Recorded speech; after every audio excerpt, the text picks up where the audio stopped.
Good morning. मेरा नाम doctor Rahul Agarwal है।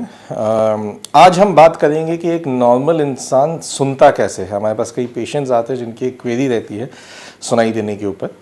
तो आज हम सिर्फ एक सिंपल ये बात करेंगे कि आपको समझाने की कोशिश करेंगे सिंपल वर्ड्स में कि हमें सुनाई देता कैसे, एक्चुअल में हम उस चीज़ को समझते कैसे हैं। ये एक कान का 3D मॉडल रखा है जिस पे हम ये एक्सप्लेन करते हैं।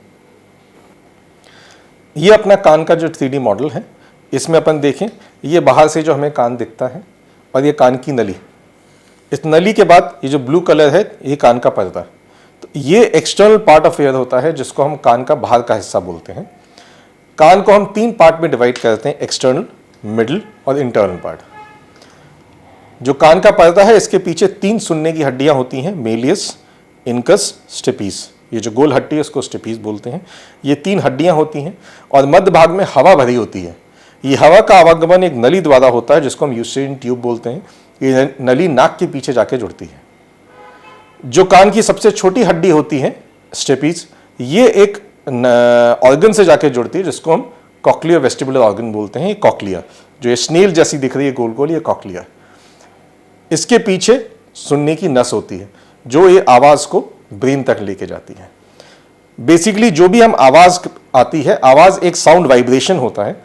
ये वाइब्रेशन इस पर्दे को हिलाती है, इससे ये सुनने की हड्डियां हिलती हैं। इनका बेसिकली काम होता है इस वाइब्रेशन को एम्पलीफाई करना।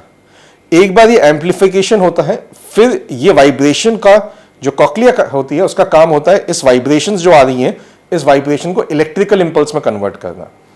ये जो इलेक्ट्रिकल इंपल्स कन्वर्ट होती हैं ये नस के द्वारा ब्रेन में जाती हैं जिससे हमें सुनाई देता है। सो बेसिकली साउंड वाइब्रेशंस होते हैं। साउंड जब भी, अगर अपन किसी भी लाउड स्पीकर के सामने भी खड़े हो तो अपन लाउड स्पीकर के वाइब्रेशंस को देख भी सकते हैं। तो साउंड एक वाइब्रेशन है। उस वाइब्रेशन को जो सुनने के कान का पर्दा और सुनने की हड्डियां होती है वो उसको एम्पलीफाई करती हैं। कॉक्लिया उसको इलेक्ट्रिकल इंपल्स में कन्वर्ट करता है और सुनने की जो नस है वो दिमाग तक उसको पहुंचाती है और हमारा दिमाग इंटरप्रेट करता है कि ये क्या बोल रहा है सामने वाला। इस पूरे पाथवे में कहीं पे भी कोई दिक्कत हो, कान के पर्दे में छेद है, मवाद बह रहा है, खांसी जुकाम हो जिसकी वजह से इस नली में सूजन आ जाए और अपन को कान में ब्लॉकेज सेंसेशन फील होता है, या अंदर सुनने की नस में कोई कमी हो, या इन हड्डियों में कहीं कुछ कमी हो, किसी भी पाथवे में, किसी पैसेज में कहीं पे भी कोई दिक्कत आ गई तो हमें हियरिंग लॉस होता है। एज एन ईएनटी सर्जन, ये एक ईएनटी सर्जन का काम है कि वो ये पहचान सके कि किस पार्ट में क्या दिक्कत है और उस अकॉर्डिंग उसका इलाज किया जाता है। Thank you.